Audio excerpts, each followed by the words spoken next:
Weight loss can be a huge struggle for people with hypothyroidism and Hashimoto's. The worst part is, people without thyroid issues don't get it. They think you're lazy, not trying, and maybe even sneaking food. Additionally, your doctor doesn't do a lot to dispel these myths.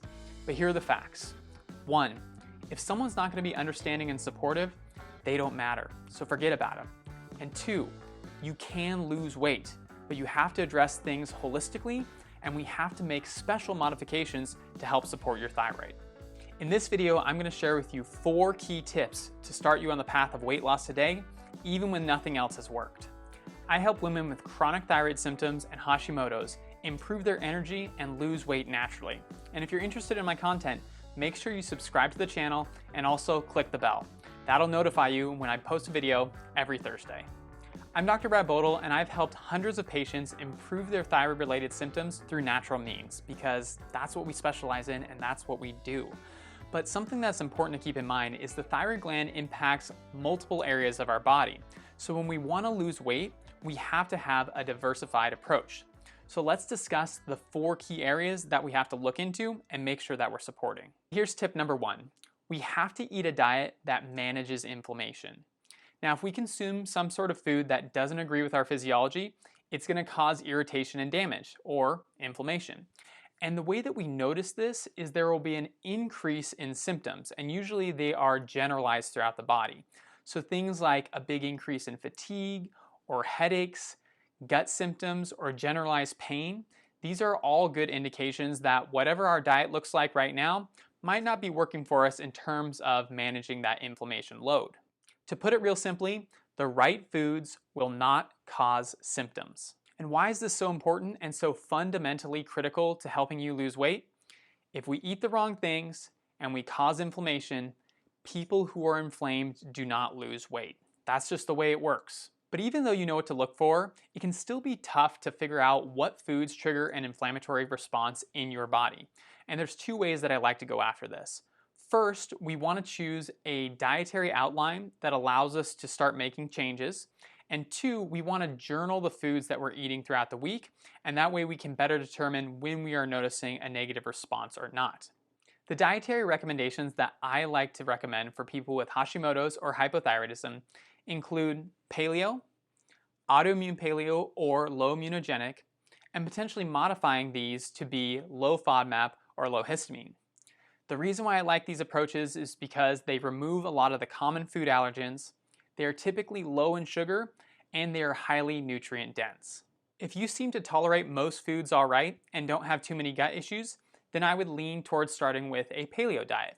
But if many foods seem to be problematic for you, then we can start to move into the direction of autoimmune paleo, where more of those food allergens are removed, giving us a better chance for improvement.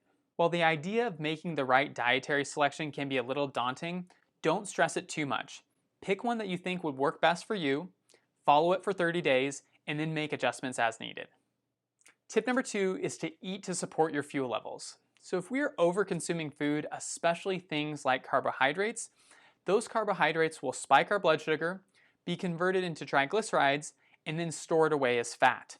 So if we're trying to lose weight, we can't have these large fluctuations in our fuel where we're essentially having more fuel dumped into our system than we need at any given time. The way that we identify if you're having problems with fuel stability is you notice differences in how you feel based on how much you eat and how frequently you eat. So if you notice that if you go 3 to 4 hours without eating and your system starts to crash hard, you get things like headache, jitteriness, anxiousness, nausea, and big mood swings, this is an indicator that your fuel levels are not stable for you. Additionally, if you eat a meal and you're feeling very fatigued afterwards, or you're having cravings for sugar, that's another big indicator.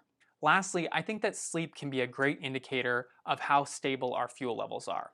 Obviously at night we're not eating, and therefore we don't have that external source of calories to be able to support your symptoms as we would during the day.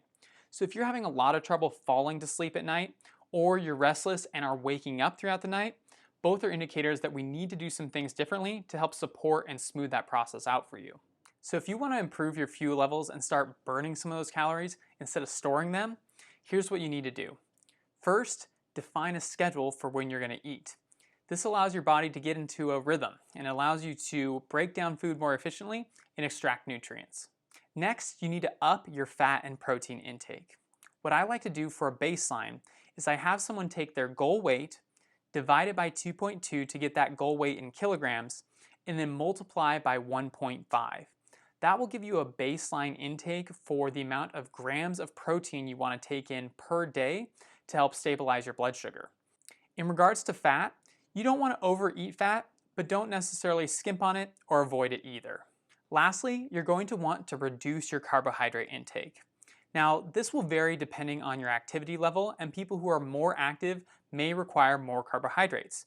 But in general, I think people need to be under 100 net grams of carbohydrates per day at a minimum, but you may do better with less than 50 or less than 30 net grams of carbohydrates.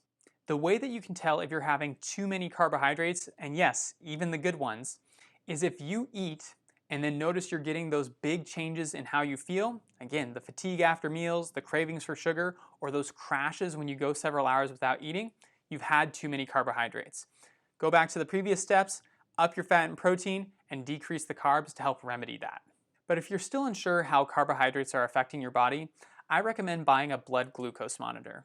You can take one food to test, prick your finger before you eat a determined amount of that food, and then prick your finger again 2 hours later to compare the blood sugar levels.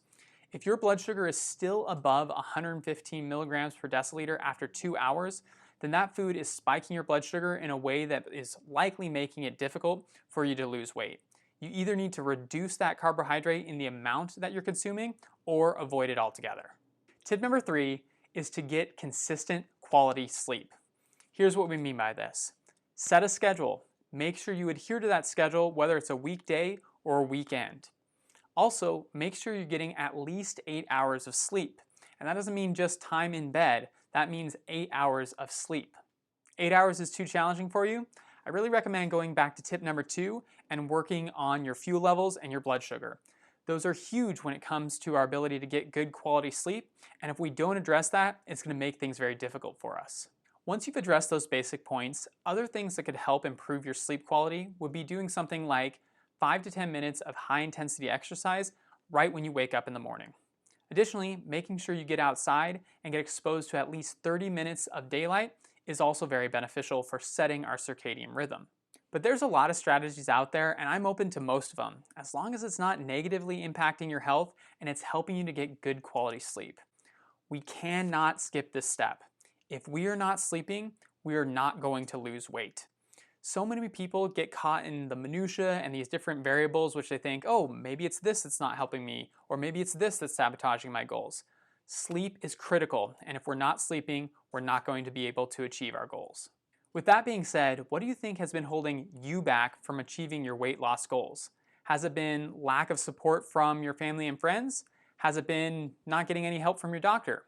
Maybe you just don't know what foods you should or shouldn't be eating, and you haven't had a lot of guidance. Let me know in the comments below. So our last tip, tip number 4, is we have to manage our emotional stress. I've had patients before who have done everything right.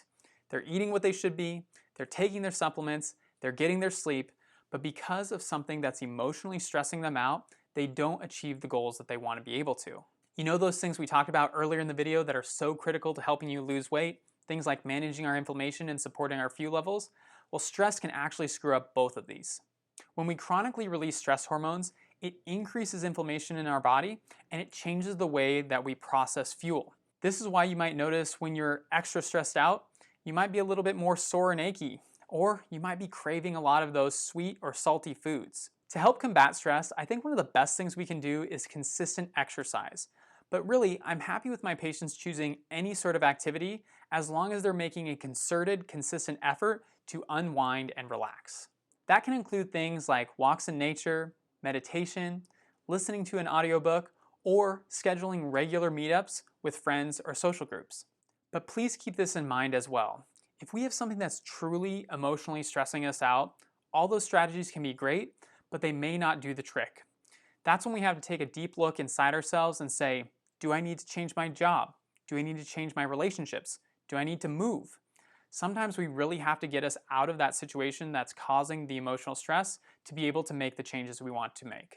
So there you have it. Those are 4 tips to help you lose weight, and they include managing your inflammation, eating to support your fuel levels, sleeping consistently, and reducing your emotional stress.